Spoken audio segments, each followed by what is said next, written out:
BSTC शिक्षण अभिरुचि का जो ये महासंग्राम चल रहा है, इस सब में मैं आपका स्वागत करता हूं। बीएसटीसी के पुराने पिछले पेपर को अगर देखा जाए तो पिछला पेपर काफी शिक्षण अभिरुचि का काफी टफ था, जिससे विद्यार्थी घबराए हुए हैं, चिंतित हैं और उनको ऐसा लग रहा है कि हम तो जो पढ़ के गए थे वे तो पूछा ही नहीं।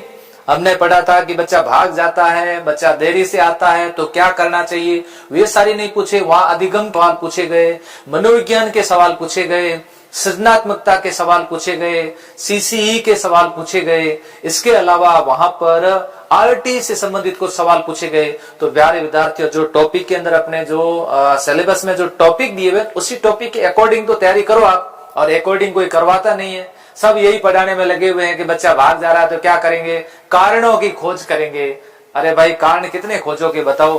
तो इतने ज्यादा अपने को कारणों की खोज नहीं करनी है। और अब आप सब लोग जुड़ चुके हैं और एक बार आप सबको यही कहूंगा कि मैं इतनी मेहनत करके आप लोगों के लिए मैटर तैयार करके आता हूं, तो आप भी अपने साथियों के साथ इस क्लास को शेयर करोगे, बहुत अच्छा लगेगा। और सब मिलकर के अपन लोग राजस्थान के अंदर बीएसटीसी में पूरी बादशाह अपन ने पूरी कायम कर रखी है। ये सब आप सभी के प्यार की बदौलत, हमारी मेहनत की बदौलत ये सब कुछ संभव हुआ है। आज बहुत शानदार प्रश्न लाया हूं। मनोविज्ञान के प्रश्न है, आज शिक्षण अधिगम के प्रश्न है, आज सृजनात्मकता के प्रश्न है, आज इसके साथ साथ में बाल से संबंधित बाल विकास उससे संबंधित आज के प्रश्न है। सारे प्रश्न नए होंगे और आप कहोगे सर ये तो मनोविज्ञान आज आपने हमें याद करवा दी। वेलकम, सभी का स्वागत है, बहुत बढ़िया बात है। कोई फलोदी से है, अब तो देखो सब जिले बदल गए हैं, तो अब फलोदी जिले से कहना पड़ेगा, सांचौर जिले से कहना पड़ेगा, डीडवाना जिले से कहना पड़ेगा, है ना। बालोतरा से हनुमान चौहान के मैं बालोतरा, तो आपका भी अब जिला बन चुका है। पहला सवाल आपके सामने, लो फटाफट उत्तर दीजिए। नवगठित जिला दूदू से कई लोग परिणाम कर रहे हैं। राजस्थान में सबसे छोटा दूदू, देखो नाम भी दूदू, छोटे छोटे ऐसा लगे जैसे कोई छोटा बच्चा हो। परीक्षा नजदीक आ गई, चिंता करने की कोई जरूरत नहीं है। ईसा की 16वीं सदी में मनोविज्ञान को क्या माना जाता था। प्यारे विद्यार्थियों, मनोविज्ञान का सवाल आता है। सबसे मनोविज्ञान में आपको याद क्या करना है कि मनोविज्ञान ने आम से व्यवहार किया। किससे व्यवहार किया? आम से व्यवहार किया। ये मेरा एक फॉर्मूला आप याद रखना। इसमें आपको कैसे याद रखना है, देखो, आ से मनोविज्ञान सबसे पहले आत्मा का विज्ञान। किसका विज्ञान है? आ से आत्मा का विज्ञान। फिर है मा से मन का विज्ञान, चे से चेतना का विज्ञान, और फिर कैसा विज्ञान है? व्यवहार का विज्ञान है। मनोविज्ञान 16वीं शताब्दी तक किसका रहा? आत्मा का रहा। फिर 17वीं और 18वीं शताब्दी में किसका रहा? मन और मस्तिष्क का विज्ञान रहा। 19वीं शताब्दी के अंदर मनोविज्ञान किसका आ गया? चेतना का। और वर्तमान में कौन सी, ये वर्तमान 21वीं, लेकिन 20वीं शताब्दी के अंदर और वर्तमान में मनोविज्ञान किसका विज्ञान है?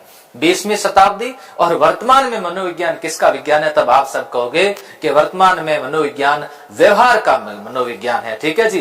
तो ऐसी स्थिति के अंदर मनोविज्ञान के बारे में कहा जाता है कि मनोविज्ञान के बारे में एक परिभाषा है, किसकी? वुडवर्थ की परिभाषा है।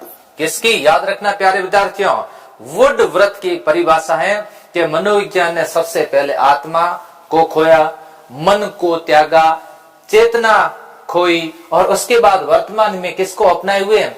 व्यवहार को अपनाए हुए हैं। तो अब 16वीं सदी में आपसे पूछे मनोविज्ञान किसका था? आत्मा का। उत्तर एक हो जाएगा। मन और विज्ञान कब था? 17वीं 18वीं में। मस्तिष्क का कब था? ये दोनों 17वीं 18वीं है ना। मन और मस्तिष्क एक ही बात है। मन कहाँ रहता है? मस्तिष्क में, हार्ट में नहीं रहता है, हृदय में नहीं, ध्यान रखना। और बात आती है व्यवहार का। व्यवहार के आपके कौन सी? 20वीं शताब्दी किसकी है? मनोविज्ञान व्यवहार। वर्तमान में मनोविज्ञान सवाल आ जाता है, कैसा विज्ञान है? वर्तमान के अंदर मनोविज्ञान व्यवहार का विज्ञान है। नंबर 1 सही होगा इसमें, आत्मा का विज्ञान। दूसरा सवाल ये लीजिए आपके सामने स्क्रीन पर। मनोविज्ञान व्यवहार का शुद्ध विज्ञान है। देखो ये किसने कहा था? व्यवहार का शुद्ध विज्ञान है। आपने को याद रखना है वाटर। वाटर हमेशा कैसा पीना चाहिए? शुद्ध पीना चाहिए। प्यारे विद्यार्थियों, आप भूलोगे नहीं, ऐसा मनोविज्ञान आपको तैयार करवा दूंगा, शिक्षण अभिरुचि ऐसी तैयार करवा दूंगा, आप कहोगे सर बस पढ़ाते पढ़ाते सारी चीजें याद हो गए। हाँ जी, मनोविज्ञान में देखो वाटर हमेशा कैसा पीना चाहिए? शुद्ध। तो मनोविज्ञान व्यवहार का शुद्ध विज्ञान है, ये किसने कहा था? ये कहा था किसने? वॉटसन ने कहा था। मनोविज्ञान व्यवहार का सकारात्मक विज्ञान है। ध्यान रखना, कैसा? सकारात्मक विज्ञान है। ये भी किसने कहा था? ये भी वॉटसन ने कहा था। तो प्यारे विद्यार्थियों, ऐसे प्रश्न अब अगर आप याद करते हो, आने वाले एग्जाम में आपको फायदा होगा। आप देख लीजिए, प्री बीएड में ऐसे सवाल पूछे गए और आगे आपको रीट में तो ये सारी चीजें आपको पढ़नी ही पड़ेगी।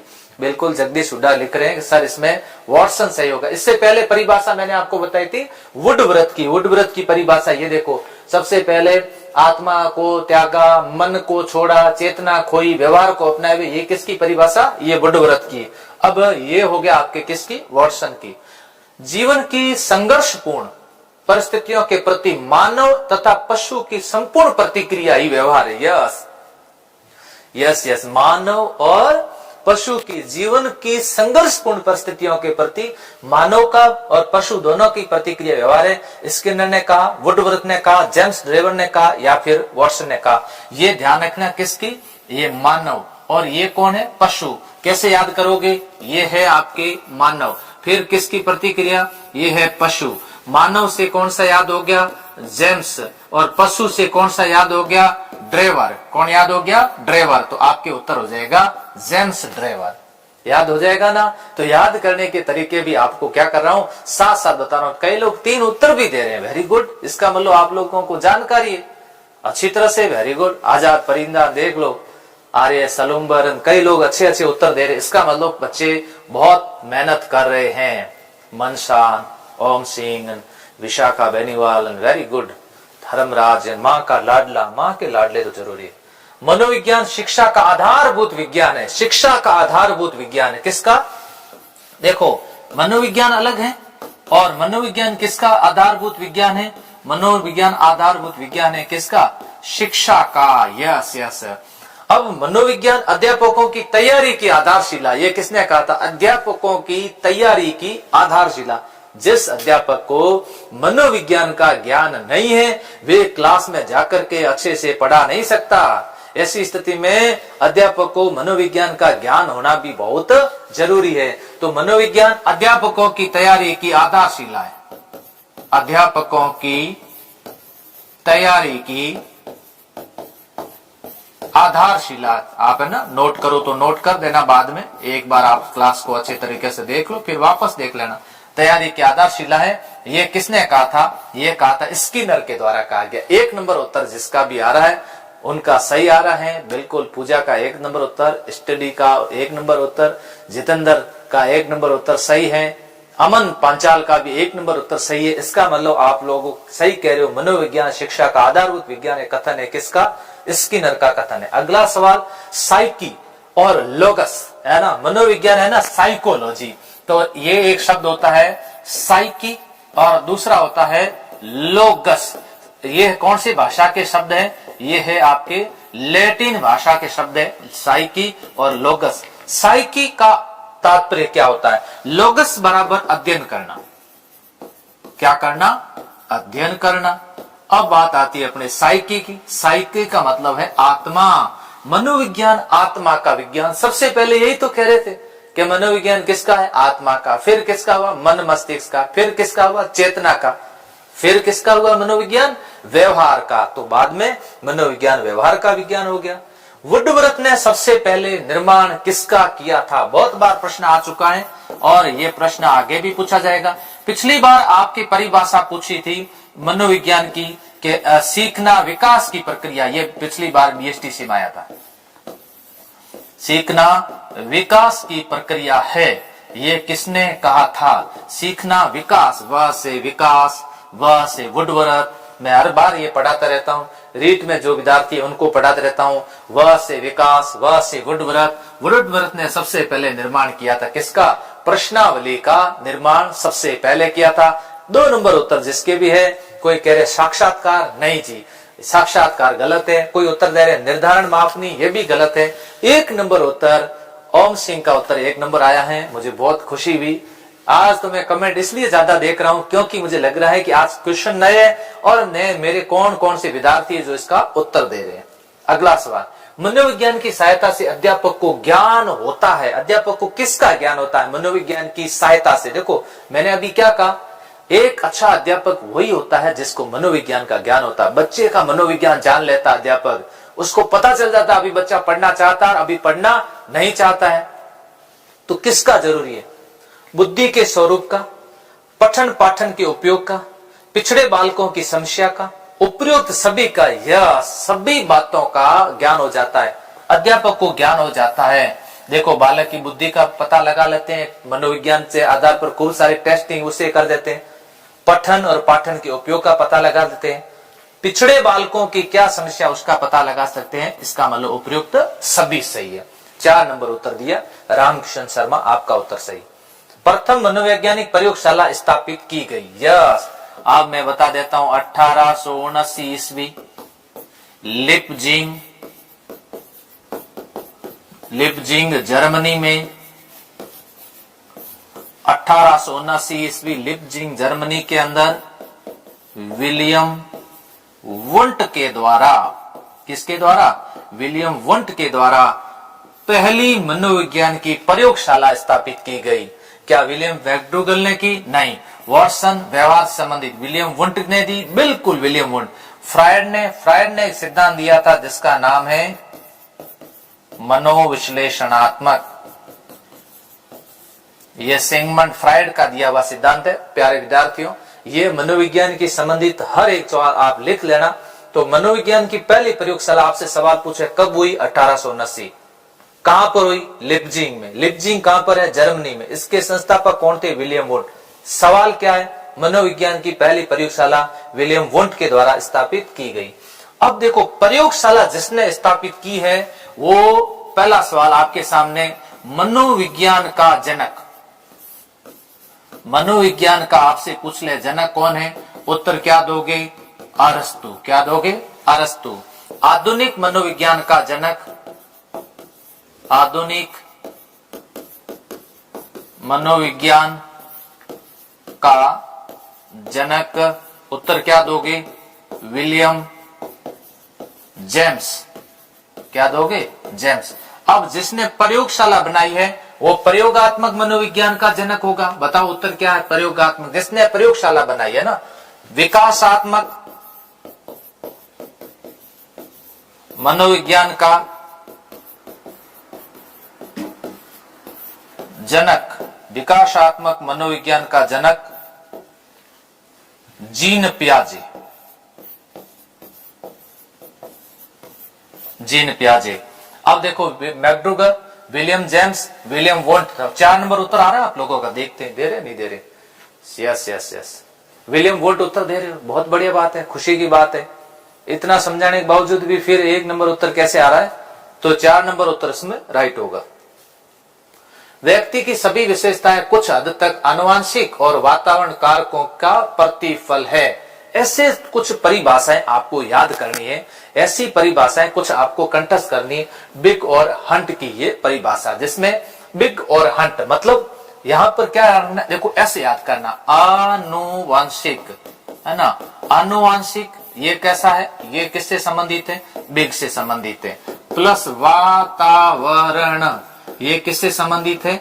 ये हंट से संबंधित। वातावरण में हंटर बहुत पढ़ते हैं ना, तो यहां उत्तर हो जाएगा कितने नंबर? 4 नंबर। ईमाइल एक ग्रंथ है, ईमाइल ध्यान रखना, ईमाइल ग्रंथ है, हमेशा आपने को याद रखना है। किसका है?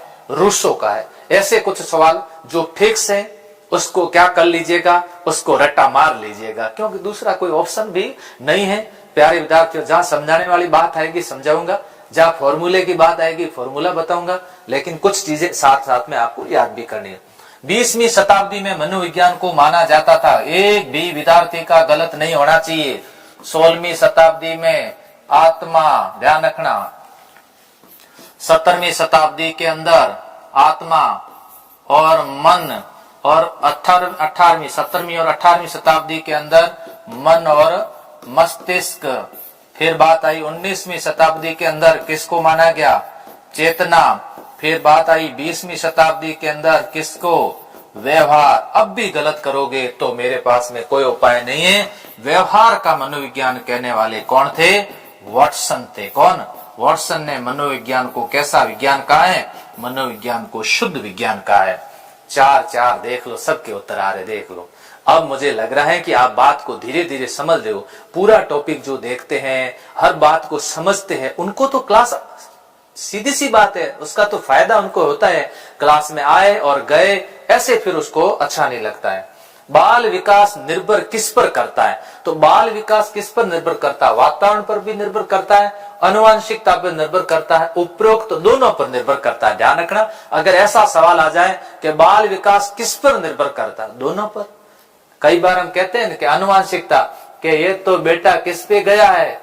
पापा पर गया है। कई बार अपन कहते हैं अरे देखो तो सही, इसकी क्या खराब है, इसकी संगत खराब है, इसलिए संगत के कारण ये ऐसा हुआ है। तो ये तो दोनों हो जाएंगे।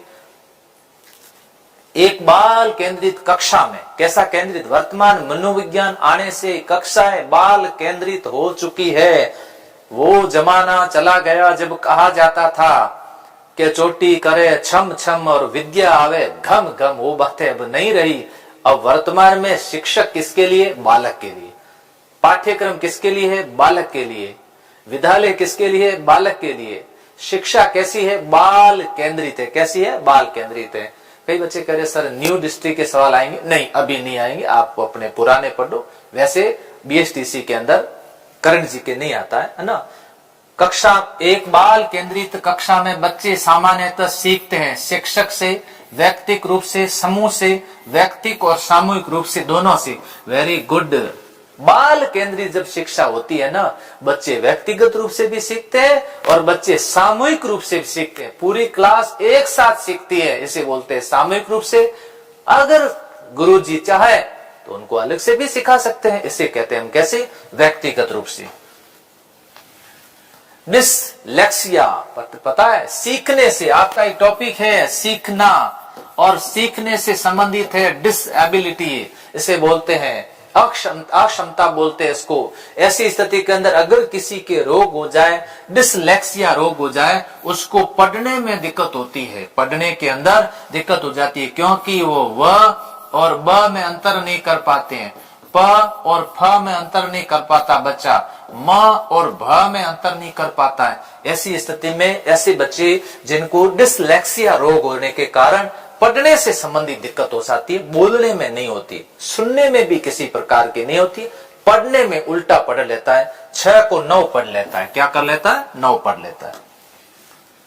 शिक्षण से अधिगम पर बल देने वाला परिवर्तन हो सकता है। बाल केंद्रित शिक्षा पद्धति, शिक्षण से किस पर बल देना है? अधिगम पर बल देना है। अधिगम से, ध्यान रखना, आपके सामने प्रश्न बार बार ये आता है। अधिगम से तात्पर्य है सीखना, और शिक्षण का मतलब क्या होता है? सिखाना, सिखाना। सिखाने का काम कौन करते हैं? शिक्षक। सीखने का काम कौन करते हैं? विद्यार्थी, है ना। समझ रहे हो ना बात को? विद्यार्थी। तो ऐसी स्थिति में सीखना, बाल केंद्रित शिक्षा पद्धति अपनाकर, कौन सा परिवर्तन करके अधिगम पर बल दिया जाए? ऐसा कोई परिवर्तन हो, यानी कि रटने को देना नहीं है, अब अग्र शिक्षण की तकनीकी नहीं है, परीक्षा परिणाम पर केंद्रित नहीं है, तो कैसी? बाल केंद्रित शिक्षा पद्धति अपनाकर। मानव विकास को क्षेत्र में विभाजित किया जा सकता है। मानव विकास, है ना, एक शब्द होता है प्यारे विद्यार्थियों वृद्धि, और दूसरा शब्द होता है विकास। यानी कि वृद्धि में केवल विकास आता है, कैसा? शारीरिक।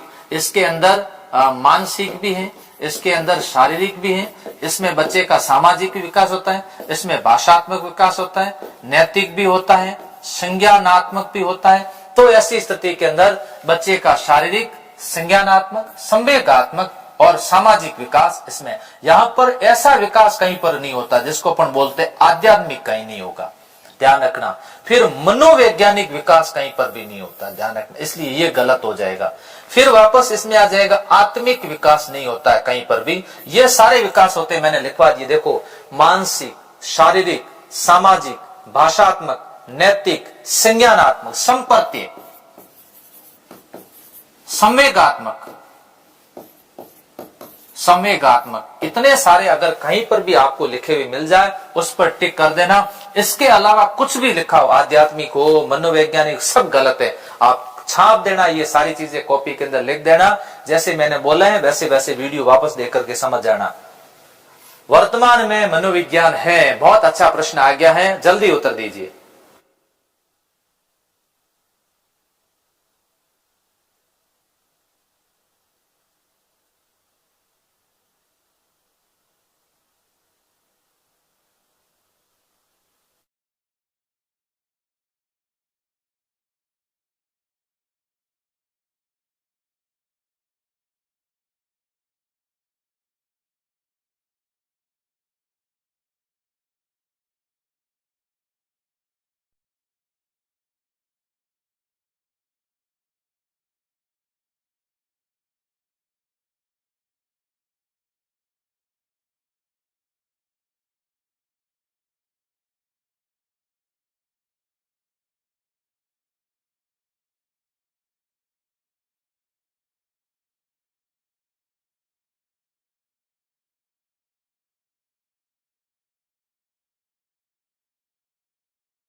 उस समय वो मनोविज्ञान नहीं था, देखो उस समय मानव विकास था। क्या था? यहाँ था मानव विकास। देखो समझ लेना, कहीं ऐसा ना गलती मत करना, यहाँ मानव विकास।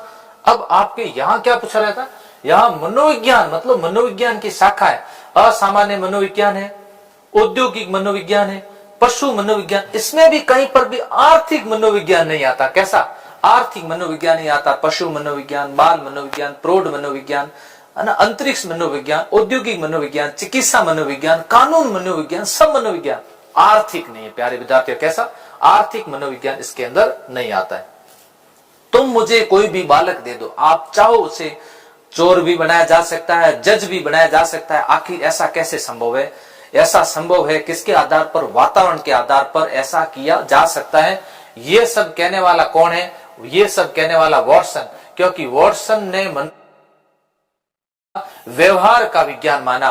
व्यक्ति के व्यवहार में बदलाव लाया जा सकता है, व्यक्ति को खुद को बदला जा सकता है। किसके आधार पर? वातावरण। अगर हमारी संगत खराब हो तो गड़बड़ हो सकता है। कहावत भी है ना, काले रे हाथों धोड़ो बे, रंग नहीं ले तो ढंग जरूर लेता है।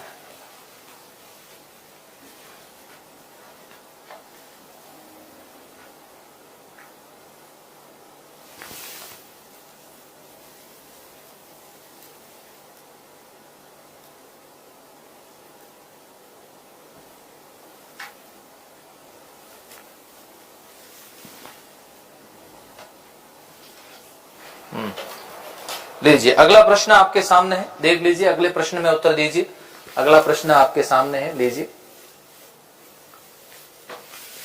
जिनमें से किस विचारक ने बालक के प्रारंभिक अनुभवों पर बल दिया? और किंडरगार्टन विधि, वेरी गुड। किंडरगार्टन विधि सवाल पूछा जा सकता है रूसो के द्वारा, फ्रॉबेल के द्वारा, हर्बर्ट के द्वारा, या फिर जॉन लॉक के द्वारा। Very good. किंडरगार्टन विधि, LKG पढ़ते हो और आप कभी भी LKG, UKG, लोअर किंडरगार्टन, अपर किंडरगार्टन। तो यहाँ पर लोअर किंडरगार्टन, अपर किंडरगार्टन, ये किससे संबंधित है? फ्रॉबेल से संबंधित है। उत्तर हो जाएगा इसमें कितने नंबर? 2 नंबर उत्तर राइट होगा, फ्रॉबेल। प्रथम बाल गृह की स्थापना कब और कहां पर हुई थी? देख लो, बाल से संबंधित, क्योंकि बाल विकास के सवाल पूछे जा सकते हैं। प्रथम बाल गृह की स्थापना कहां पर हुई थी? न्यूयॉर्क में। कब हुई थी? 1867। कौन सी शताब्दी में हुई है? 1867 का मतलब कौन सी शताब्दी है? 19वीं शताब्दी। प्यारे विद्यार्थियों याद रखना, ऐसा सवाल पूछा जा सकता है। आपके लिए हो सकता है सवाल टफ हो, लेकिन आगे ऐसे सवाल और मिलेंगे। भारत में बाल अध्ययन की शुरुआत कब हुई थी? लगभग 1820 में, हो ही नहीं सकता। लगभग 1930 में, या 1710 में, 1730।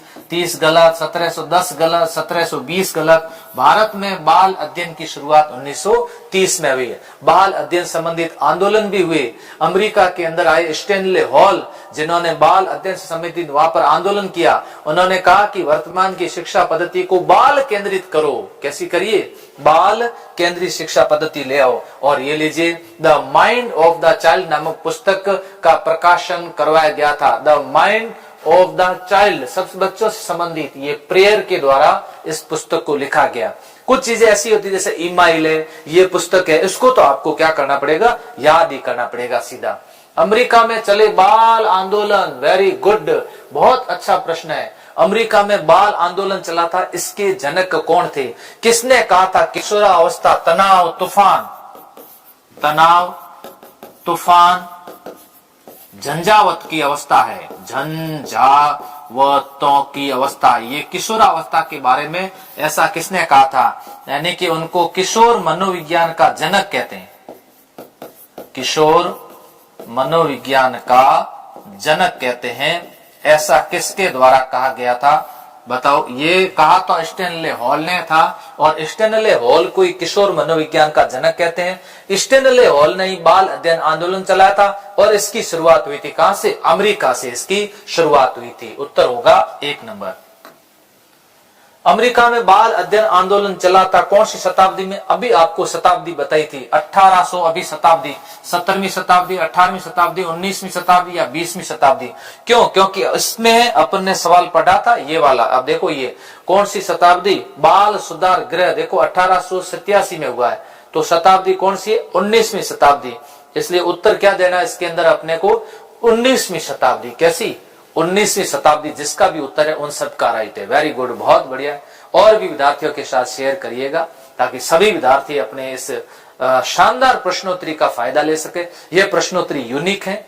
ये प्रश्नोत्तरी केवल टाइम पास करने के लिए नहीं है, बच्चों का डाटा खराब करने के लिए नहीं है। इस प्रश्नोत्तरी में बच्चों को खूब सारा ज्ञान मिलेगा, नए प्रश्न मिलेंगे जिसमें वो विद्यार्थी खुद चाहते हैं कि किसी भी गाइड में ऐसे प्रश्न नहीं दिए हुए हैं।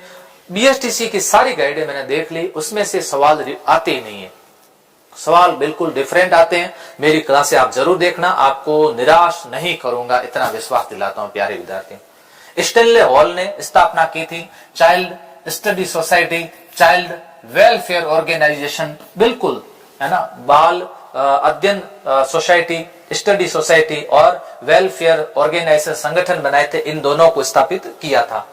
बाल मनोविज्ञान का आधुनिक नाम क्या? वर्तमान में बाल मनोविज्ञान को कहते हैं, क्योंकि देखो शिक्षा मनोविज्ञान, बाल मनोविज्ञान, प्रौढ़ मनोविज्ञान, किशोर मनोविज्ञान, औद्योगिक मनोविज्ञान, चिकित्सा मनोविज्ञान, ऐसे बहुत सारे मनोविज्ञान के फील्ड, क्षेत्र कह सकते हैं, शाखाएं कह सकते हैं, ब्रांच है ना।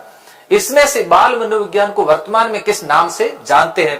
देखो प्यारे विद्यार्थियों, विकासात्मक, प्रयोगात्मक, विश्लेषणात्मक। तो सही है उसका उत्तर कितने नंबर? बाल विकास। विकासात्मक मनोविज्ञान का जनक कौन है? जीन पियाजे, जीन पियाजे हो गए। प्रयोगात्मक आपको मैंने अभी बताया था, विलियम वोंट, विलियम वोंट कैसे हैं? प्रयोगात्मक। विश्लेषण मनोविश्लेषणात्मक है सिगमंड फ्रायड। क्या कौन है? Sigmund Freud. उत्तर हो जाएगा 1 नंबर। यस। अगला सवाल ये लीजिए आपके सामने, विकासात्मक मनोविज्ञान। कैसा मनोविज्ञान? आपकी बात विकासात्मक मनोविज्ञान है बाल मनोविज्ञान का विस्तार, बाल विकास का विस्तार, समाज मनोविज्ञान का विस्तार, उपरोक्त में से कोई नहीं। ओहो, तो विकासात्मक, विकासात्मक यानी कि किसका विकास करना है? बालक का विकास। तो बाल विकास का क्या है? विस्तार है, क्योंकि बाल मनोविज्ञान का वर्तमान नाम बाल विकास है, तो हम यही तो कह सकते हैं ना, क्या है? बाल विकास है। यस। तो उत्तर हो जाएगा इसका 2 नंबर। हम अपने कार्यों को छोटे छोटे भागों में बांट करके पढ़ते हैं ना। कई बार क्या होता है, इतना बड़ा सिलेबस पढ़ने के लिए उसको छोटे छोटे टुकड़ों में बांटते हैं। पहले इसको पढ़ते हैं, फिर इसको पढ़ते हैं, फिर इसको पढ़ते हैं, फिर इसको पढ़ते हैं। इसको बोलते हैं अंश। इसको क्या बोलते हैं? अंशों में बांटना। और एक साथ पढ़ना उसे बोलते हैं पूर्ण। तो पूर्ण से अंश की ओर कैसे करना है? तो देखो, बहु प्रतिक्रिया मतलब बार बार प्रतिक्रिया करना, आत्मीकरण का मतलब उसको आत्मसात करना, गले लगाना, किसी भी चीज को टेस्ट करना, उसके बारे में सीखना और जानना, संतोष का नियम मतलब संतुष्ट हो जाना। आज की क्लास लेने के बाद आपको लगेगा वाह आनंद आ गया, ये क्लास बहुत अच्छी थी। आंशिक क्रिया का नियम, वेरी गुड, कौन सा होगा? 4 नंबर होगा, जिसको हम कहेंगे कैसी क्रिया का नियम? आंशिक क्रिया का नियम, अंशों में उसको बांटना। यस। सीखने का सूझ का सिद्धांत, सूझ का मतलब बच्चे में अचानक सूझ विकसित होती है, इसलिए कहते हैं सीखने का सूझ का सिद्धांत किसने दिया था?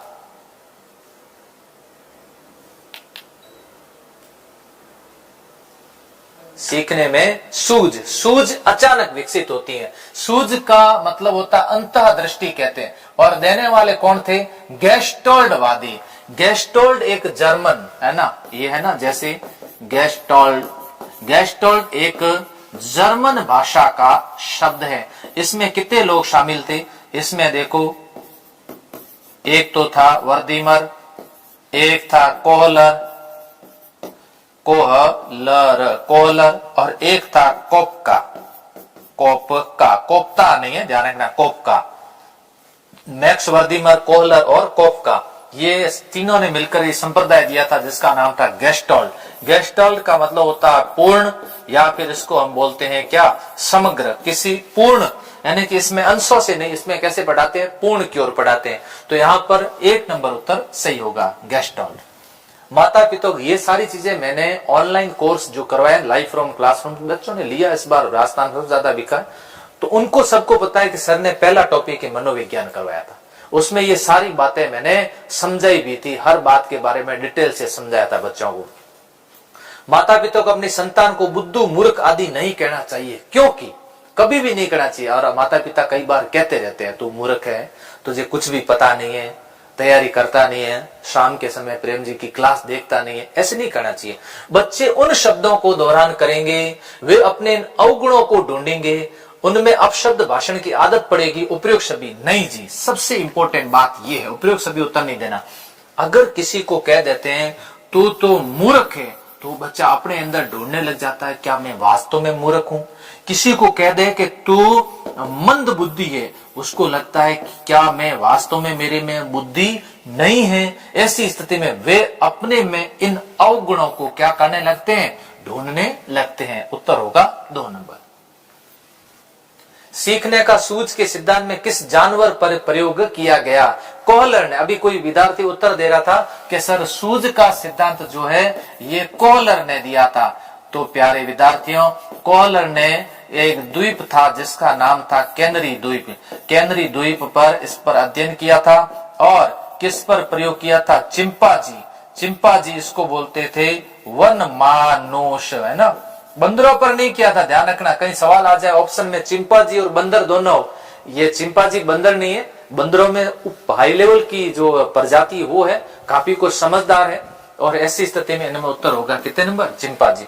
देखो ऊपर लिखा हुआ बंदर, हाँ, कुत्ते पर प्रयोग किया था किसने? पावलोव ने, पावलोव ने कुत्ते पर किया। बिल्ली पर किया किसने? थॉर्नडाइक ने। तो बताओ, थॉर्नडाइक की बिल्ली, पावलोव का कुत्ता, कोहलर का बंदर। कितने याद रखने? 4। चौथा कौन सा? स्किनर का चूहा, स्किनर का चूहा। ये सारी चीजें आप जरूर याद रखना। चिंपैंजी 2 नंबर हो गया। सीखने के लिए विषय का स्वरूप कैसा होना चाहिए? सीखने के लिए हमारा विषय कैसा? यस, मनोविज्ञान, उत्पत्ति, विचारधारा करो। विचारधारा मैंने पहले आज का जो पहला क्वेश्चन था उसमें बता दिया, आप थोड़े लेट हो, पहले क्वेश्चन वापस रिपीट करना। सीखने के लिए विषय का स्वरूप हमेशा, क्योंकि शुरुआत करते हैं ना तो बच्चे को रुचि आनी चाहिए, वाह सरल है, अच्छा है, इसलिए सीखने का स्वरूप हमेशा होना चाहिए सरल से कठिन की ओर। कैसा? 3 नंबर उत्तर सही है, सरल से कठिन की ओर होना चाहिए। प्रशिक्षण स्थानांतरण होता है, प्रशिक्षण स्थानांतरण, हम कहते हैं कि अधिगम का स्थानांतरण होता है। अधिगम को ट्रेनिंग दिया जाए फिर इसका स्थानांतरण होता है। कितने प्रकार से? एक देखो, सकारात्मक स्थानांतरण, दूसरा होता है नकारात्मक स्थानांतरण, तीसरा होता है शून्य स्थानांतरण। तो स्थानांतरण कितने प्रकार का होता है? 3 प्रकार का। स्थानांतरण कितने प्रकार का? 3। सकारात्मक मतलब क्या होता है? साइकिल चलाने वाला बच्चा स्कूटर चला लेता है, एक परिस्थिति में सीखा हुआ ज्ञान दूसरी परिस्थिति में यदि काम आ जाए, ये तो सकारात्मक हो गया। दूसरा नकारात्मक, भारत के ड्राइवर अमेरिका में गाड़ी नहीं चला सकते। क्यों? क्योंकि भारत में ड्राइवर इधर बैठता है, अमेरिका में ड्राइवर इधर बैठता है, उधर गाड़ी टकरा जाएगी, इसलिए वो असहज महसूस करते हैं। इसको बोलते हैं नकारात्मक। शून्य मतलब कोई प्रभाव ही नहीं पड़ता है। एक विद्यार्थी रात के समय उसको नींद आ रही है, वो उठता है, चाय बनाता है, पीता है, फिर सो जाता है, इसका मतलब शून्य है, कुछ भी नहीं हुआ, इसका कोई भी प्रभाव नहीं पड़ा। तो ये कितने प्रकार हुए? 3। अधिगम स्थानांतरण के मुख्यतः कितने प्रकार है? 3। बाकी और तो अधिगम स्थानांतरण होता ही, मुख्य 3 है। थॉर्नडाइक के 3 मुख्य नियम है। थॉर्नडाइक ने 3 मुख्य नियम दिए, 5 गौण नियम दिए। कितने? 5 गौण नियम दिए। मैं इसका फॉर्मूला भी विद्यार्थियों को बता चुका हूं। आ बहु, आ बहुसा, आम जैसा। आ बहुसा कैसा है? आम जैसा, आम। आ बहुसा, आम जैसा। आ का मतलब आत्मीकरण, कैसा? आत्मीकरण। बहु का मतलब बहुप्रतिक्रिया, बहुप्रतिक्रिया। कोई बात नहीं, समय लगता है तो भी आपको याद करना चाहिए। चा का मतलब साहचर्य। आ का मतलब आंशिक क्रिया, आंशिक क्रिया का नियम, अंशों में से। मां का मतलब मनोवृत्ति का नियम, मनोवृत्ति, अभिवृत्ति है ना, एटीट्यूड कहते हैं। तत्परता, बिल्कुल। कितने नंबर उत्तर आ रहे हैं? वेरी गुड, 4 नंबर उत्तर ज्यादा दे रहे, क्या बात है। वसुंधरा लिख रही ऑल सही है। सोनम डी, कोमल, सुजाना राम, दालू राम, वेरी गुड। प्रेम चौधरी कह रहे डी, जितेंद्र कह रहे सर डी। इसका मतलब 4 नंबर। थॉर्नडाइक के 3 मुख्य नियम। आप सोचोगे 1 नियम, 2 नियम, 3 नियम, तो उत्तर सही होगा। उपरोक्त सभी ध्यान रहे, ऐसा नहीं हो कि इसमें सवाल आएगा थॉर्नडाइक के 3 में से कौन सा नहीं है, ये दे देंगे। आ बहुसा कैसा है? आम जैसा, गुटली जैसा नहीं है, बहुसा आम जैसा। ये आपको भी साथ साथ में याद रखना। कोहलर का अधिगम सिद्धांत निम्न में से कौन सा था? ये मैंने समझा दिया है, इसके बारे में मैं कुछ नहीं कहूंगा, सबका उत्तर आना चाहिए। कोहलर का सिद्धांत बताओ, मैं दूसरों के बता देता हूं। पुनर्बलन का सिद्धांत सीएल हल ने दिया। प्रयास और त्रुटि का सिद्धांत थॉर्नडाइक का है। प्रयत्न एवं त्रुटि थॉर्नडाइक का है। उद्दीपन अनुक्रिया का सिद्धांत किसका है? थॉर्नडाइक का है। SR थ्योरी है ना, कैसी? उद्दीपन S और अनुक्रिया R मतलब रेस्पॉन्स थ्योरी। तो इसका उत्तर क्या होगा? देखते हैं किस किस के उत्तर आ रहे हैं सही। सबके उत्तर लगभग यही होगा। सर इसको अंतर्दृष्टि का सिद्धांत बोलते हैं, और दूसरा इसको सूझ का सिद्धांत भी बोलते हैं। और ये देने वाला कौन था? देने वाला था कोहलर। 3 नंबर उत्तर सही होने चाहिए। यस, राजस्थान जी के, बिल्कुल राजस्थान जी के मैराथन करवा दूंगा ना, बेफिक्र रहो। सीखना है एक, बताओ सीखना क्या है? सुबह राजस्थान जी के करवा दूं क्या? बताओ। यस लो, उत्तर दीजिए, देखते हैं। सुबह शाम 2 समय धमाका कर देंगे।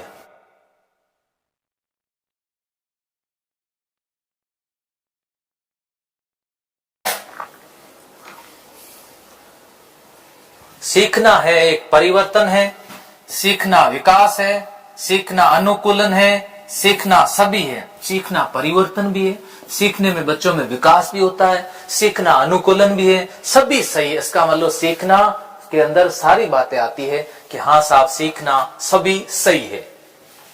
सीखना टॉपिक है कोर्स के अंदर, ध्यान रखना।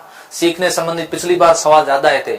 सीखने की गति निर्भर करती है सीखने वालों की रुचि पर, जिज्ञासा पर, सीखने वाले की प्रेरणा पर। बताओ, देखो एक तो उसमें रुचि भी होनी चाहिए। सभी यस यस लिख रहे, इसका मतलब मुझे सुबह तैयार होना पड़ेगा, है ना। तो बता दूंगा आपको, टेलीग्राम चैनल के माध्यम से आप सब जुड़िएगा। संकल्प क्लासेस बाड़मेर अपना टेलीग्राम चैनल है, इसमें जुड़िएगा। 1,24,000 लोग इसमें जुड़े हुए हैं। आप भी इसके अंदर आ जाइएगा, और यहाँ से सारी चीजें अपडेट मिलती रहती है, आपको भी मिलेगी। चैनल में कुछ न कुछ नई सीखने कुछ चीजें भी मिलती है, हम आपको भी बताते रहेंगे। सीखने गति निर्भर करती सीखने वालों की रुचि पर, यस, जिज्ञासा पर, यस, प्रेरणा पर, यस। इसका मतलब किस पर निर्भर करती है? उपयुक्त सभी पर। आज आप सबकी रुचि थी, आपको प्रेरणा मिली, आपकी जिज्ञासा थी, सर आएंगे हमें पढ़ाएंगे, तो आप लोग सब सीखने के लिए आए हो। क्या करना है? अधिगम करने के लिए आए हो। पुनर्बलन के सिद्धांत का प्रतिपादन किसने किया था? अभी थोड़ी देर पहले बताया था। यहाँ पर अगर किसी विद्यार्थी ने ध्यान से देखा हो, मैंने यहाँ लिखा था पुनर्बलन का सिद्धांत CL हल। तो देखो, पुनर्बलन का सिद्धांत प्रतिपादित किया किसने? CL हल ने दिया। पावलोव को अनुबंधन का पिता कहते हैं। किसका? अनुबंधन का पिता कहते हैं। बताओ आप में से कौन बताएगा पावलोव को नोबेल पुरस्कार कब मिला था? तो मैं मानता हूं कि आप वास्तव में तैयारी कर रहे हो। पावलोव को नोबेल पुरस्कार कब मिला था? पावलोव का सिद्धांत था CR, कंडीशनल रेस्पॉन्स। पावलोव ने अपने सिद्धांत में प्रयोग किया था किस पर? कुत्ते पर प्रयोग किया था, कंडीशनल रेस्पॉन्स थ्योरी दी थी। कॉलर का सिद्धांत आ गया प्यारे विद्यार्थियों, कौन सा? सूझ और अंतर्दृष्टि का सिद्धांत। फ्रायड ने मनोविश्लेषणात्मक सिद्धांत दिया 1904। Very good. इसका मतलब विद्यार्थी अच्छे पढ़ रहे हैं, मेहनत कर रहे हैं, और मेरे ऑफलाइन बैच के विद्यार्थी भी आपके साथ साथ जुड़े हुए हैं ना। तो उत्तर होगा ये पावलोव का। पावलोव यहाँ टिक नहीं करना है। पावलोव को नोबेल पुरस्कार दिया था 1904 में। वो तो पुनर्बलन हो गया CL हल्का। थॉर्नडाइक का अधिगम सिद्धांत इनमें से नाम से जाना जाता है। थॉर्नडाइक का सिद्धांत किस नाम से जाना जाता है? जल्दी उत्तर दीजिए। देखो पुनर्बलन का सिद्धांत वापस बता देता हूं, CL हल्का है तो थॉर्नडाइक का नहीं। अंतर्दृष्टि सूझ का सिद्धांत किसका है? कोहलर का है, कोहलर का है। सदृश्यकरण का सिद्धांत, सादृश्यकरण का सिद्धांत थॉर्नडाइक का नहीं है। ऐसा कोई स्पेशल अलग से सिद्धांत नहीं है। प्रयास एवं त्रुटि का सिद्धांत, यह प्रयत्न और भूल का सिद्धांत। बिल्ली यही तो करती है। बिल्ली बाहर पिंजरे से बाहर निकलने के लिए खूब सारे प्रयत्न करती है, लेकिन गलतियां भी बहुत करती है, इसलिए हम प्रयत्न और भूल का सिद्धांत भी कहते हैं। नंबर 1 सही है। अगला सवाल, अधिगम का मुख्य चालक कौन है? अधिगम का मुख्य चालक कौन है? बताओ। मुख्य चालक मतलब ड्राइव, उसको बोलते हैं ड्राइव। वो होने पर सीखते बच्चे ज्यादा है, सीखते ज्यादा। ऐसा इस ड्राइव कौन सा जिसके बारे में कहते हैं? अभिप्रेरणा, शिक्षण विधि, पाठ्य पुस्तकें, सहपाठी। सहपाठी का मतलब कौन होते हैं? दोस्त। ये तो पढ़ने ही नहीं देते हैं, ये तो अधिगम में चालक नहीं है, ये अधिगम में कैसे है? अधिगम के अंदर बाधक है। इसलिए कहा जाता है कि जब अगर अच्छे दोस्त हो और जिससे आपको प्रेरणा मिले, वे दोस्त अधिगम के अंदर चालक होते हैं। यदि आपकी संगत सही नहीं है, आपके दोस्त अच्छे नहीं है, तो आपके अधिगम के अंदर वो बाधक हो सकते हैं। इसलिए दोस्त हमेशा अच्छे बनाओ जो आपको सफलता दिलाए, आपकी सफलता की राह को आसान कर दे। अभिप्रेरणा, शिक्षण विधि, पाठ्य पुस्तकें। उत्तर होगा इसके अंदर क्या होगा? 1 नंबर। अधिगम का मुख्य चालक होता है अभिप्रेरणा। यस। गेस्टाल्ट का अर्थ क्या है? अभी थोड़ी देर पहले बताया था मैंने, कहा गेस्टाल्ट का अर्थ होता है पूर्ण, गेस्टाल्ट का अर्थ होता है अवयव, गेस्टाल्ट का अर्थ होता है क्या? समग्र। पूर्ण होता है, अवयव होता है, समग्र होता है। इसलिए गेस्टाल्ट जर्मन भाषा का शब्द है जिसका सामान्य अर्थ क्या है? समग्र। मैक्स वर्दहैमर, कोहलर, कोफका, ये तीनों गेस्टाल्टवादी माने जाते हैं। जब पूर्व प्राप्त अनुभव समस्या को हल करने में सहायक होता है, जब पहले से प्राप्त अनुभव समस्या को हल करने में सहायक है। साइकिल चलाना सीखने पर स्कूटर चलाना आसानी से आता है, इसका मतलब है माइनस नहीं है, प्लस है। ऋणात्मक, नकारात्मक, धनात्मक, सकारात्मक। उत्तर क्या हो जाएगा? धनात्मक स्थानांतरण इसको कहते हैं। पूर्व प्राप्त अनुभव समस्या को हल करने में सहायक होता हो। उत्तर होगा 2 नंबर, सकारात्मक। हम जो भी नया काम करते हैं उसे आत्मसात करते हैं। क्या करते हैं? आत्मसात करते हैं, सीखते हैं। छोटे बच्चे जो होते हैं ना, आप देखना, कोई भी चीज उसको दे दो, वो उसको क्या करेंगे? टेस्ट करेंगे। क्या कर रहे हैं? उसको आत्मसात कर रहे हैं। ऐसी स्थिति में उनसे देखो, जहर के डब्बे वगैरह उनसे दूर रखे जाते हैं। आज सामने उनके सांप आ जाए, बिच्छू आ जाए, कुछ भी आ जाए, उसको हाथ लेकर के पकड़ लेंगे। सारी चीजें आत्मसात करने की। इस नियम को कौन सा नियम कहते हैं? इस नियम को कहते हैं आत्मीकरण का नियम। जब हम टुकड़ों में याद करते हैं उसे कहते हैं आंशिक क्रिया का नियम। जब हम प्रैक्टिस ज्यादा करते हैं उसे कहते हैं अभ्यास का नियम। जब हमें परिणाम मिलता है और जिससे हमें संतोष की भावना मिलती है उसे कहते हैं किसका नियम? प्रभाव का नियम। 4 नंबर। इसमें उत्तर होगा 1।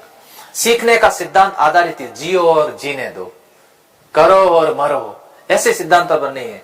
प्रयत्न और भूल उपयुक्त में से कोई नहीं। सीखने का सिद्धांत हमेशा इस पर आधारित है। किस पर? जियो और जीने दो पे नहीं है मेरे प्यारे विद्यार्थियों, करो और मरो के ऊपर नहीं है, क्योंकि ये है प्रयत्न पर और भूल पर। हमें सीखने में बहुत सारी गलती, हमने साइकिल सीखी, गलतियां खूब की, फिर सीखी, स्कूटर सीखा, गलतियां खूब, लिखने का सीखा, खूब गलतियां की, फिर सीख रहे। अभी आप लोग टेस्ट जितनी बार देते हो फिर उसमें सीखते रहते हो। आप देखो ऑनलाइन ऑफलाइन हम 3 मेगा टेस्ट आयोजित कर रहे हैं। ऐप में आकर के आप टेस्ट सीरीज में जुड़ सकते हो, जिसमें 2 मेगा टेस्ट होंगे, तीसरा महा मेगा टेस्ट होगा। सबको खूब सारा फायदा होगा। ऑनलाइन टेस्ट कितने? 11 रुपए की है। अभी टेस्ट भी कोर्स भी बहुत सस्ता है।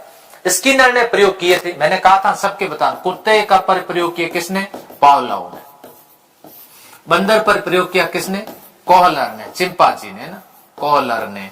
बिल्ली पर प्रयोग किया किसने? थॉर्नडाइक ने, है ना, किसने? थॉर्नडाइक ने। तो पीछे रहा कौन? चूहा। चूहे पर प्रयोग किया किसने? स्किनर ने। पावलोव ने शास्त्रीय अनुमान सिद्धांत में प्रयोग किस पर किया था? देखो ये सवाल आ गया। मैं कहता हूं अधिगम में इतने कठिन सवाल नहीं आएंगे, आसान आसान सवाल आएंगे, आप बढ़िया तरीके से कर सकते हो। वेरी गुड विद्यार्थी, इतनी बड़ी संख्या में आप लोग जुड़े हुए हो, आप लोगों का प्यार और स्नेह ऐसे ही मिलता रहे। अपन लोग बीएसटीसी ही नहीं, बहुत सारे एग्जाम के अंदर एक तरफा राज करेंगे और विद्यार्थियों को अच्छी क्वालिटी एजुकेशन देंगे। और भी हमारी टीम के लोग एक दो कल परसों से क्लासेस लेने शुरू कर देंगे, आपके साथ जुड़ेंगे। तो शास्त्रीय अनुबंधन के सिद्धांत को प्रयोग किया कुत्ते, चूहे, बिल्ली, बंदर। तो यहाँ पावलोव का हो गया किस पर? कुत्ते पर। व्यक्ति द्वारा जब किसी वस्तु को देखकर स्पर्श कर ज्ञान प्राप्त किया जाता है तो वो सीखना कैसा होता है? किसी को देखकर। अब देखो वस्तु, हम जिस वस्तु को देखते हैं वो प्रत्यक्ष ज्ञान होता है, अप्रत्यक्ष होता है। पहली बात ये बताओ, अभी आप कैमरे के अंदर, मोबाइल के अंदर मेरे को देख रहे हो, सामने देख रहे हो, मैं मोबाइल में दिख रहा हूं, लेकिन एकदम प्रत्यक्ष आपके सामने नहीं हूं। मोबाइल में मैं आपके सामने कैसा हूं? अप्रत्यक्ष हूं। अगर आप स्टूडियो में आ जाते तो आप सामने यहाँ बैठ जाते तो मेरे सामने पढ़ते रहते, ये ज्ञान कैसा हो गया? प्रत्यक्ष। तो यहाँ पर प्रत्यक्षात्मक सीखना है ना। क्या कहा है? जब देख करके। अब आप मोबाइल में मेरे को स्पर्श तो कर नहीं सकते वहां पर, लेकिन यहाँ आ जाते तो यहाँ पर प्रत्यक्ष देख करके, प्रत्यक्ष सामने रह करके, और यहाँ पर अगर चाहते तो आप लोग यहाँ पर टच करके कभी आपसे, इसे कहते, यहाँ लिखा हो इसलिए कह रहा हूँ, स्पर्श लिखा हो, स्पर्श कर ज्ञान प्राप्त किया जाता है, वो सीखना कहलाता प्रत्यक्षात्मक, है ना, प्रत्यक्षात्मक। जब सीखने की प्रक्रिया में प्रगति एक समान रहती है तो उसे क्या बोलते हैं? देखो सीखने के वक्र अलग अलग प्रकार के, है ना। जैसे मान लो ये एक वक्र है, इसमें क्या होता है? पहले सीखने की गति ऐसे होती है, फिर बाद में धीमी पड़ जाती है, अचानक बढ़ जाती है। शुरुआत में कम है, फिर अचानक बढ़ जाती है। एक वक्र ऐसा होता है जो ऐसा आकारी होता है, सीखने की गति कभी बढ़ती है कभी घटती है। एक वक्र ऐसा होता है जिसमें गति यूं आ जाए, नीचे क्यों आ जाती है, देखो ऐसे क्यों। ये देखो कैसे एकदम अचानक बढ़ी, सीखने का बढ़ रहा है ना, उन्नतोदर पेट बढ़ रहा है, नतोदर घट रहा है ना, नतोदर मतलब घट रहा है, मिश्रित का मतलब ये मिश्रित ऐसा आकारी, सरल रेखीय। एक ऐसा वक्र है जिसमें है रेखा कैसी है, एक ऐसा वक्र है जिसके अंदर यूं करके ऐसा सरल रेखीय, तो उसको सरल रेखीय कहते हैं, वक्र कहते हैं। एक वक्र ऐसा होता है जिसमें प्रयास करने के बावजूद भी किसी भी प्रकार का बच्चे पर प्रभाव नहीं पड़ता है, उसको हम बोलते हैं पठार। कई बार पढ़ा पढ़ा के टीचर भी परेशान हो जाता है, बच्चे पर कोई फर्क नहीं पड़ता, तब हम कहते हैं बच्चे पठार आ गया। क्या आ गया? पठार आ गया है। जब सीखने की क्रिया में बिल्कुल उन्नति नहीं हो, ये लीजिए आ गया। जब सीखने की प्रक्रिया में बिल्कुल भी उन्नति नहीं हो, कहते हैं सीख चौपड़े घड़े चौट है, मतलब किसी प्रकार का कोई फर्क नहीं पड़ता है, उसे बोलते हैं पठार, बोलते हैं कि अब पठार आ गया, कुछ नहीं सीखा जाएगा। उम्र के बढ़ने के साथ साथ, आयु के बढ़ने के साथ साथ पठार आता है, और एक विशेष उम्र के बाद में बच्चे सीख नहीं पाते हैं। अधिगम कैसा होता है बताओ? अधिगम सक्रिय है, सक्रिय रहकर, निष्क्रिय रहकर, सक्रिय और निष्क्रिय दोनों रहकर, या फिर शांत रहकर। बताओ अधिगम कैसा? कोई बच्चे कहेंगे सर मन में पढ़ना चाहिए शांत रहकर, ये भी ठीक है, गलत तो नहीं है इसमें। अब बात आती है, कुछ बच्चे कहेंगे सर सक्रिय और निष्क्रिय दोनों रह करके अधिगम किया जा सकता है। कुछ बच्चे लिखेंगे सर निष्क्रिय रह करके, लेकिन प्यारे विद्यार्थियों कभी भी अधिगम निष्क्रिय रह करके नहीं होता है। हमेशा अधिगम कैसा होता है?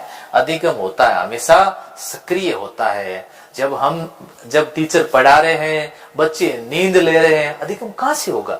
होगा क्या अधिगम? आप सो रहे हो, सोए सोए सीख जाओगे। निष्क्रिय स्थिति में सीख सकते हो क्या? नहीं सीख सकते। इसलिए कैसा होना चाहिए? सक्रिय रहकर। अधिगम का मुख्य घटक क्या है? अधिगम का मुख्य घटक जो है ना, एक निष्क्रिय व्यक्ति को, एक मरे हुए व्यक्ति को भी जिंदा कर दे, वो क्या है? उसे क्या बोलते हैं? वो अध्यापक के पास में एक ऐसा हथियार है जो कितना भी निष्क्रिय बच्चे हैं उसको सफल कर देते हैं। ऐसे बच्चे मेरे पास में बहुत आते हैं जो कहते हैं सर मेरी कभी नौकरी नहीं लग सकती। मैंने कहा क्यों नहीं लग सकती? तुम्हारी नौकरी लगेगी। और ऐसे बच्चे वो नौकरी लगी, इसका मतलब है उसके पास में क्या है? अपनी प्रेरणा।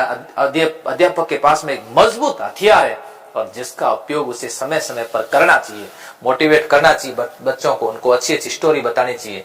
अधिगम तुरंत हो जाता है, अधिगम में समय लगता है, अधिगम ज्ञान से पूर्व ही हो जाता है। ज्ञान से पूर्व कैसे होगा? संभव ही नहीं है ना।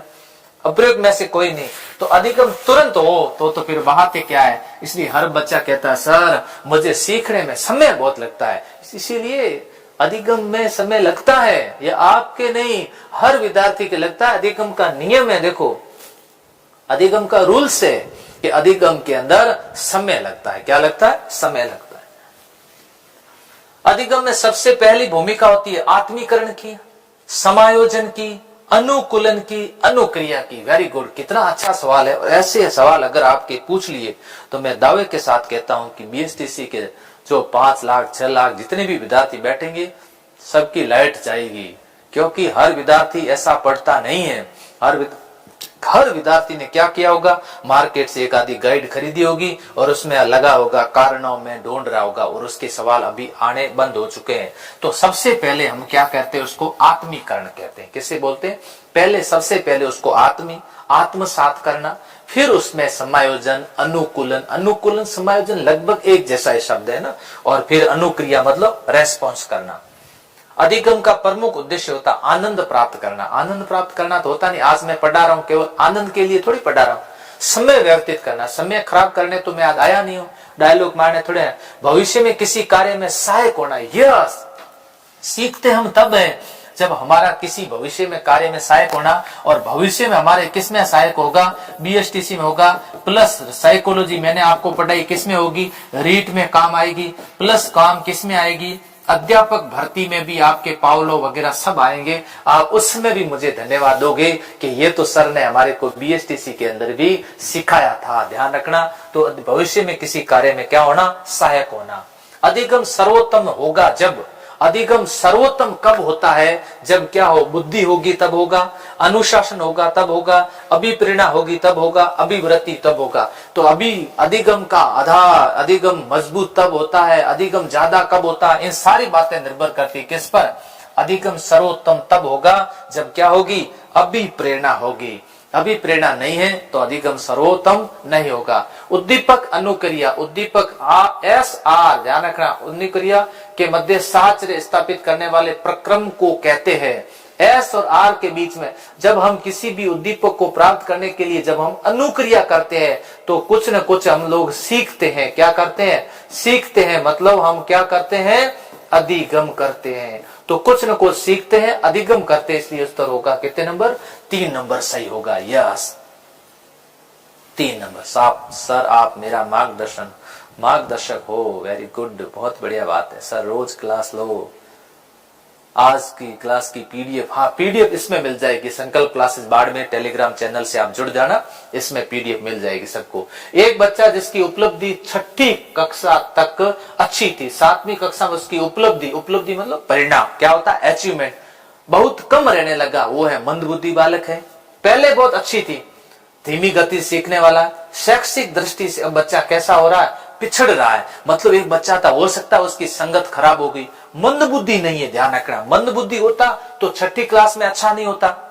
अच्छा बालक तो बुद्धि से तो बहुत अच्छा है, लेकिन बाद में उसकी संगत खराब होने के कारण वो पिछड़ रहा है। कौन सी दृष्टि से पिछड़ रहा है? वो शैक्षिक दृष्टि से पिछड़ा बालक माना जाएगा। शैक्षिक दृष्टि से। यस, आप अपने जूते एक रैंक पर रखते हो और उस रैंक को स्थान से हटा दिया, फिर भी आप जूते उसी स्थान रखते हैं जहां पहले रैंक थी। इसको कैसा सिद्धांत कहते हैं? ऐसा कई बार होता है। सुबह सुबह कई लोगों के अखबार पढ़ने की आदत होती है, किसी की चाय पीने की आदत होती है।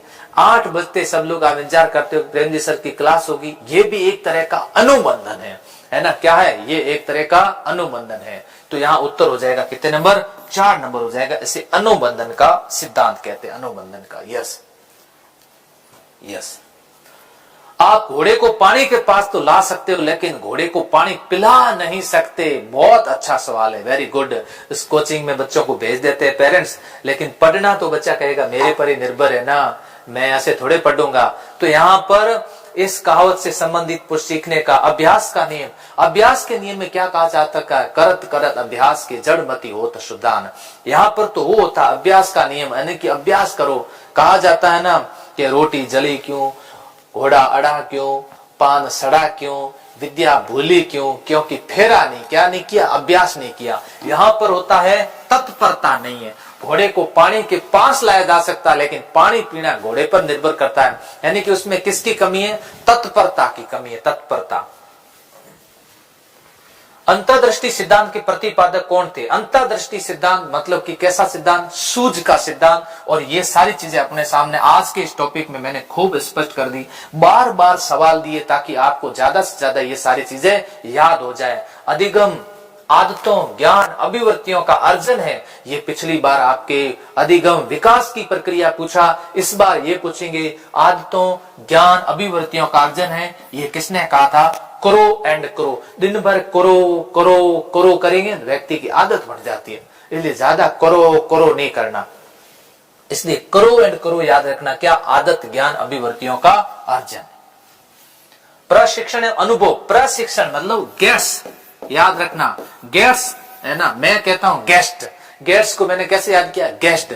मैंने कहा गेस्ट जो भी आते हैं उनको पहले प्रशिक्षण देना चाहिए। ये देखो, ये हमारा घर है, ये हमारा रूम है, आपको यहाँ रहना है, ये है ना, हैंड वॉश यहाँ पर करना है। इसे प्रशिक्षण किसको देना है? गेट्स को। तो यहाँ उत्तर क्या हो जाएगा? गेट्स और अन्य। उत्तर देना है गेट्स और अन्य। अधिगम स्थानांतरण का अर्थ वर्तमान क्रिया पर पूर्व अनुभव का प्रभाव पड़ता। ये किसने कहा था? यहाँ पर ये थोड़ा सा सही नहीं लिखा, मैं आपको लिखा देता हूं, अंडरवुड ने लिखा था। किसने? अंडरवुड। इसका उत्तर 1 नंबर हो जाएगा, अंडरवुड। जिस प्रक्रिया में व्यक्ति दूसरों के व्यवहार को देख करके सीखता है। Very good. दूसरों की ऐसी कौन सी प्रक्रिया है? अनुबंधन नहीं। अनुबंधन में क्या होता है? व्यक्ति मान लो एक स्थान पर पहले बैग रखता था बच्चा, अब वो स्थान हटा दिया, चेंज कर दिया, फिर भी बच्चा वहीं जा रहा है, ये अनुबंधन है। इसे क्या बोलते हैं? अनुबंधन बोलते हैं। प्रायोगिक, आकस्मिक या सामाजिक। बिल्कुल, सामाजिक अधिगम के अंदर बच्चे समाज के लोगों को देख करके सीखते हैं, समाज के जो मॉडल होते हैं उसको देख करके सीखते हैं। इसलिए शिक्षक के बारे में कहा जाता है सादा जीवन, उच्च विचार। शिक्षक का रहन सहन, शिक्षक का पहनावा हमेशा क्या होना चाहिए? अच्छा होना चाहिए। लड़के मारपीट, झगड़ा, खेलकूद अधिक पसंद करते हैं, जबकि लड़कियां वस्त्र पहनने, गुड़िया खेलने तथा घरों के काम में ध्यान लगाती है। ये विभेद कौन सा विभेद है? दोनों में बहुत ज्यादा अंतर है। लड़के मारपीट वाले होते हैं, बच्चियां है ना, गुड़िया जो होती है ये ऐसे कार्य करती है। सीखने संबंधी भेद है, योग्यता संबंधी भेद है, रुचि संबंधी भेद है। ये रुचि संबंधी भेद है। किससे संबंधित है? बालकों की रुचि अलग होती है, बालिकाओं की रुचि अलग होती है। बालक जो होते हैं, बालक जितने भी होते हैं उसमें एक गुण होता है, वो कौन सा होता है? क्रोध। इसमें क्रोध संवेग हावी होता है।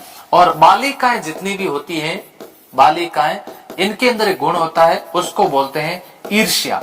ये ईर्ष्या, लड़कियां आपस में ईर्ष्या बहुत करती है, उसकी ड्रेस को देख करके, उसके चेहरे को देखकर, उसकी हेयर स्टाइल को देख करके।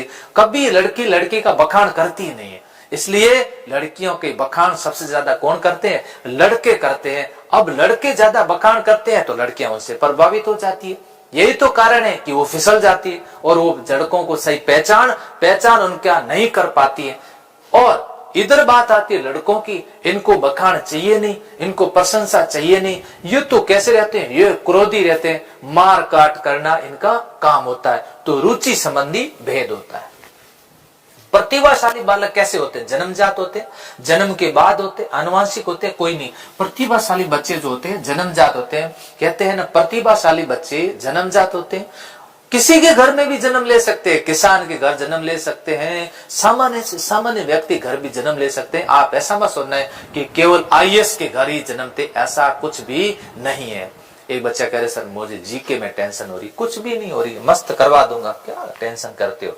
हम है ना, बालक के मानसिक स्वास्थ्य के विकास के लिए पाठ्यक्रम होना चाहिए क्षमता के अनुकूल, अत्यंत सरल, रुचि के अनुकूल। देखो, एक भी क्षमता के अनुकूल होना चाहिए, रुचि के अनुकूल होना चाहिए, 1 और 3। क्योंकि क्षमता से ज्यादा होगा तो डर लगे, रुचि भी नहीं होगी तो फिर मजा नहीं आएगा। इसलिए देखो, पढ़ाते पढ़ाते हमें भी थोड़े डायलॉग मारने पड़ते हैं, फिर आपको अच्छा लगता है कि सर अब हमारी पढ़ने में वापस रुचि हो रही है ना। एक बालक प्रतिदिन कक्षा में भाग जाता, वो बालक, ऐसे सवाल अब कम आते हैं, है ना। कारणों का पता करेंगे, बच्चा भाग रहा है, ऐसे सवालों पर अब ध्यान देने के।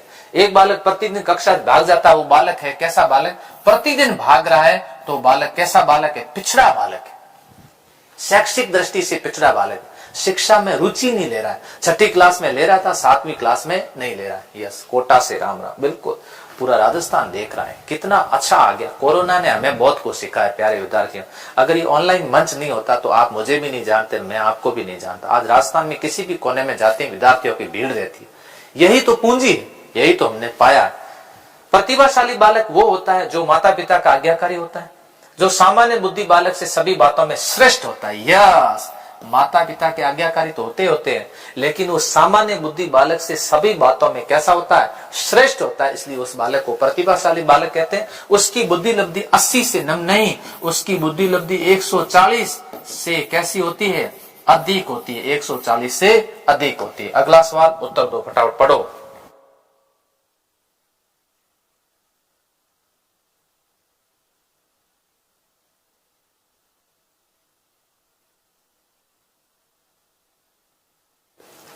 प्रतिभाशाली बालक की पहचान अधिकतर जिसके द्वारा होती है? बुद्धि परीक्षण के द्वारा, निष्पादन परीक्षण के द्वारा, प्रश्नावली के द्वारा, उपलब्धि। यस, बालक का प्रतिभाशाली है ना, उसने क्या उपलब्धि हासिल की? छठी क्लास में, 7वीं क्लास में उपलब्धि कैसे हासिल की, उसको अचीवमेंट कैसे भी कहते हैं। लेकिन यहाँ पर निष्पत्ति भी साथ में दे दिया, निष्पादन भी दे दिया, तो दोनों शब्द आजाद, आपको उत्तर उपलब्धि पर देना ना, बच्चे की उपलब्धि। पिछड़े बालक के चयन की विधि निम्न में से है? कथा विश्लेषण विधि, खेल विधि, निष्पत्ति परीक्षण। पिछड़े बालकों मतलब उसने कौन सी उपलब्धि, निष्पत्ति, अचीवमेंट। मैंने कहा ना अभी, इंग्लिश में दोनों अचीवमेंट ही होते हैं, निष्पत्ति को भी कहते हैं, उपलब्धि भी कहते हैं, लेकिन इसमें उपलब्धि दे दिया तो अपन ने उत्तर उसको माना है। यहाँ पर कैसा होगा? निष्पत्ति परीक्षण, पिछड़े बालक का पता लगाया जाएगा। बालक के मानसिक रूप से अस्वस्थ होने का कारण क्या? विद्यालय का वातावरण, सामाजिक वातावरण, पारिवारिक वातावरण और उपयोग सभी। बिल्कुल, बच्चे मानसिक रूप से दुखी होते, टेंशन में रहते। घर पे आए तो झगड़ा चल रहा है मम्मी पापा का, समाज में जाए तो लोग झगड़ रहे हैं, विद्यालय में जाए तो सर और मैडम के बीच में कहा सुनी हो रही है। ऐसी स्थिति में वो टेंशन में आ जाएगा, मानसिक रूप से अस्वस्थ होगा, है ना। उपयोग सभी। निम्न से समस्यात्मक बालक कौन है? पिछड़े बालक, मंदबुद्धि बालक। देखो यहाँ पर उत्तर ध्यान से देना है। देखो यहाँ पिछड़ा बालक हो गया, मंदबुद्धि बालक हो गया, प्रतिभाशील बालक हो गया। इन तीनों को छोड़ के तीसरा ऑप्शन क्या कह रहा है? समस्या हमेशा वो पैदा कर रहा है जो बालक कैसा? चोरी करने वाला बालक। सामान्य बालक की बुद्धि लब्धि होती है, सामान्य जो भी बालक होता है उसकी बुद्धि लब्धि होती है। ये बालक है ना, ये सामान्य नहीं है, ये कैसा है? इसको बोलते हैं पिछड़ा बालक। 80 से अगर कम है तो कैसा बालक हो जाएगा? मंद। 110 से अधिक है तो इसको हम कैसी बालक बुद्धि कहते हैं? इसको कहते हैं, इसको थोड़ी औसत से अधिक कहते हैं, औसत से अधिक, इसको औसत से अधिक कहते हैं। तो यहाँ 90 से 110 ये कैसी है? सामान्य। ये 90 से 110 सामान्य हो जाएगी। प्रतिभाशाली बालकों के शिक्षकों को होना चाहिए। प्रतिभाशाली बालक है, उनके शिक्षक कैसे होने चाहिए? ध्यान से देखो, समझिए बात को। प्रतिभाशाली बालकों के शिक्षक अंतर्मुखी तो होंगे नहीं, क्योंकि बच्चे सामने कैसे प्रतिभाशाली है, पढ़ाना है उनको, अच्छी तरह से समझाना है, तो उसके लिए हमें शिक्षक कहना चाहिए बहिर्मुखी होने चाहिए। कैसे? बहिर्मुखी होने चाहिए। Yes yes. प्रतिभावान बालक की विशेषताओं के प्रकार है। प्रतिभावान बालक कैसे होने चाहिए? उच्च बुद्धि लब्धि, नेतृत्व की क्षमता, अध्ययन की योग्यता, उपयुक्त सभी। प्रतिभाशाली बालक होते उसमें ये गुण पाया जाता है, तो इसका मतलब हो जाएगा आपके उपयुक्त सभी होगा। सबसे अच्छी शिक्षण विधि वो है जो विद्यालय पर आधारित हो, विद्यार्थी पर आधारित हो, समाज पर आधारित हो। बताओ कौन सी होनी चाहिए? इसका तो उत्तर दे दीजिए प्यारे विद्यार्थियों। ये उत्तर नहीं दोगे तो फिर आपको डांट पड़ेगी। देखता हूं सबके आंसर आने चाहिए।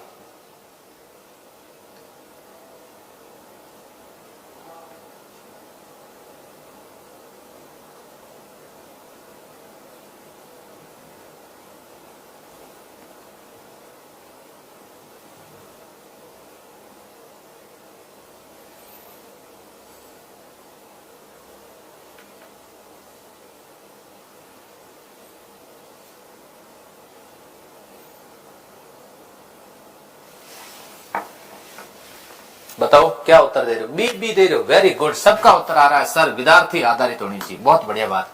करके सीखना पर आधारित है। निरीक्षण विधि, समस्या समाधान विधि, परियोजना विधि, वाद विवाद। इसमें देखो निरीक्षण में करना कुछ नहीं है, समस्या समाधान में नहीं, परियोजना मतलब प्रोजेक्ट, एक मनोविज्ञान मेथड आता है प्रोजेक्ट मेथड, परियोजना विधि। इसमें बच्चे करके सीखते हैं, कोई न कोई प्रोजेक्ट होता है जिसके माध्यम से करके सीखते हैं। प्रोजेक्ट विधि में विद्यार्थी देखकर सीखते हैं, करके सीखते हैं। प्रारंभ कौन सी अवस्था में होती है? बहुत अच्छा प्रश्न है, जल्दी से बताओ। सृजनात्मकता, कमेंट शो नहीं हो रहे हैं। सृजनात्मकता प्रारंभ कौन सी अवस्था से हो जाती है?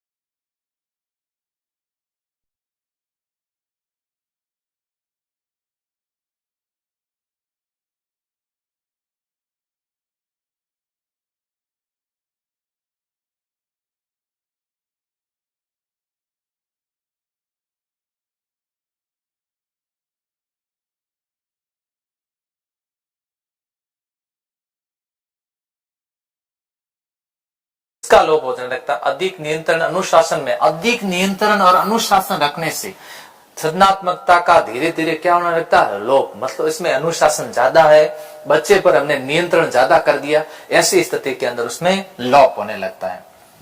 यस, अगला सवाल है, बुद्धि और सृजनात्मकता में कौन सा संबंध पाया जाता है? देखो, बुद्धि और सृजनात्मक, सकारात्मक या नकारात्मक, मुझे लगता है दोनों में, क्योंकि सृजनात्मकता के लिए बुद्धि का होना जरूरी है। कितना? 130 प्लस बुद्धि जरूरी है। इससे कम है तो सृजनात्मकता नहीं होगी। इसका मतलब दोनों में संबंध पाया जाता है। कैसा? सकारात्मक संबंध पाया जाता है। यस, सकारात्मक संबंध पाया जाता है। क्लास रुकी हुई थी क्या इतनी देरियों? सर आवाज नहीं आ रही। अब तो आ रही ना आवाज। किसने सृजनात्मकता को प्रतिभाशाली के रूप में एक विशेष गुण कहकर परिभाषित किया? ऐसा कौन था? जिसका नाम था टॉरेंस। टॉरेंस के द्वारा इसको विशेष गुण के रूप में। सृजनात्मकता का विकास किस वर्ष की अवस्था तक अपनी चरम सीमा पर उतरता? देखो, बाल्य अवस्था में शुरू होता है। कब होता है? बाल्य अवस्था में शुरू होता है और कब तक चलता रहता है?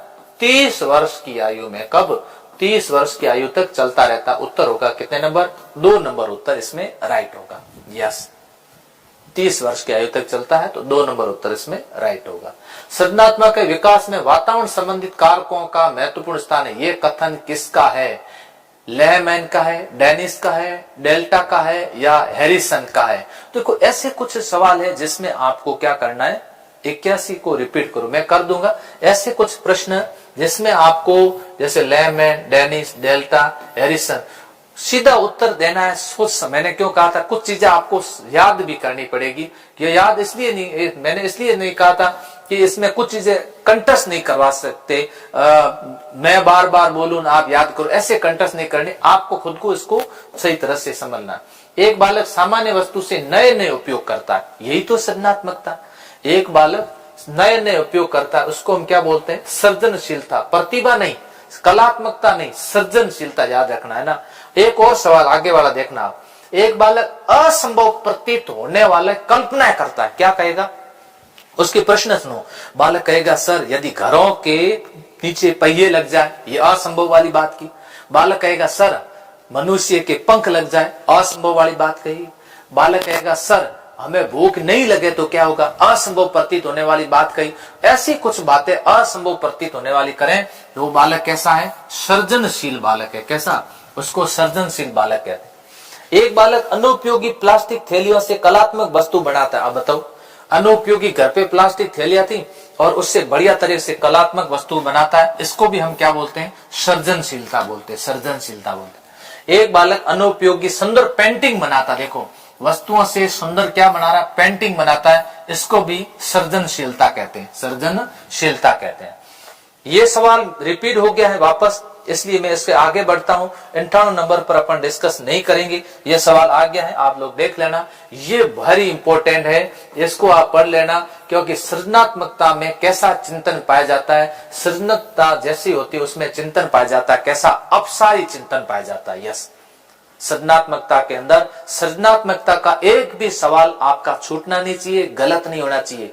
और भी मैं अलग अलग टॉपिक के सवाल ले आऊंगा, जैसे कल ले आऊंगा और टॉपिक अलग अलग टॉपिक के लाऊंगा। सृजनशील बालकों का विशेष लक्षण है संशयों के प्रति सजग नहीं होना, ये तो है नहीं।